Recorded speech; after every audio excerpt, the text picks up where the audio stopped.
د پښتون وایس ډیرو قدرمنو لیدونکو السلام علیکم وخت مو په خیر ستړي مشي ستاسو پام وروړم تازه مهم او لنډ خبره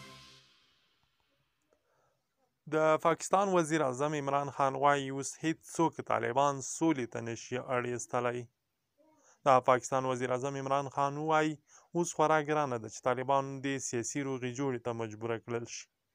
عمران خان له پی بي ایس نیوز ټلویزیون سره په مرکه کې امریکا د افغانستان د حالاتو د خرابولو مسله وبلله. ویل کله چې شاوخوا 1.5 لک امریکایي فوجیان په افغانستان کې میشت وو د سیاسي روغې جوړې امکان و، خو کله چې یې 10,000 سرتیري وویستل او د نورو د ایستلو مهالویش اعلان کړ، طالبانو فکر وکړ چې جګړه یې ګټلې ده. عمران خان وویل اوس هیڅوک طالبان سولې ته اړ ایستلی نشي. د افغانستان حکومت پاکستان د طالبانو په ملاتړ تورنوي او وایي چې په وروستیو کې له پاکستانه زرګونو طالبان او نور سخت دریځي د جګړې لپاره افغانستان ته وراوښتي.